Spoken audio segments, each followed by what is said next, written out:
सुरेश धस यांनी फसवून झालेले आमदार पहिल्यांदा प्रथमतः त्या आमदारकीचा त्यांनी राजीनामा द्यावा. पंकजाताईंना म्हणत होते की पंकजाताई फक्त तुम्ही या ठिकाणी हेलिकॉप्टर फिरवा, मी निवडून आलोच. पण नंतर काय झालं? निवडून आले की पलटी. निवडून यायचं, निवडून येईपर्यंत म्हणजे आदल्या दिवशी रात्री तुम्ही ताटामध्ये जेवले आणि दुसऱ्या दिवशी म्हणले की कोण पंकुताई. म्हणजे तुम्ही काय करताय? जाती जातीमध्ये वाद लावण्यासाठी हे सर्व षडयंत्र रचताय. तुम्हाला पालकमंत्रीपद पाहिजे होतं, तुम्हाला पालकमंत्रीपद व्हायची तुम्हाला स्वप्न पडत होती, म्हणून तुम्ही ओबीसी समाज आणि मराठा समाज यांच्यामध्ये वाद लावण्याचा प्रयत्न केला. कारण तुम्हाला माहिती आहे तुमच्या आष्टीमध्ये कोण काय करू शकत नाही.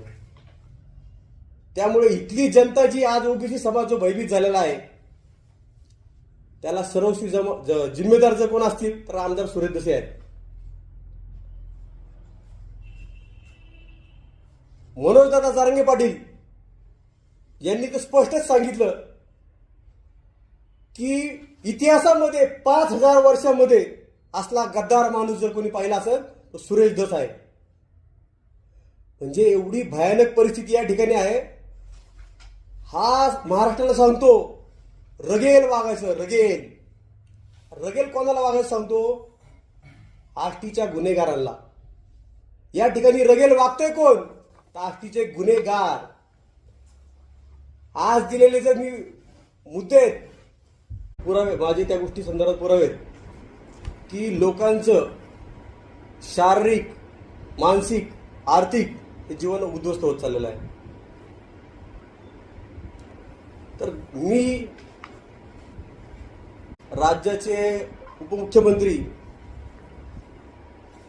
तथा बीड जिल्ह्याचे पालकमंत्री माननीय अजितदादा पवार साहेब यांच्याबरोबर व त्यांचे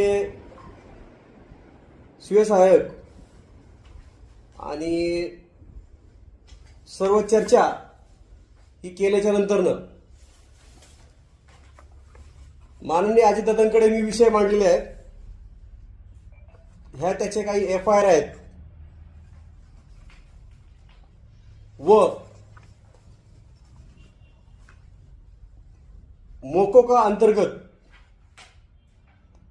आमदार सुरेश धस यांच्यावरती कारवाई व्हावी, आष्टीचा गुंडाराज संपवा. मोकोकाच्या कायद्यानुसार SP साहेबांनी ज्या पद्धतीने तयारी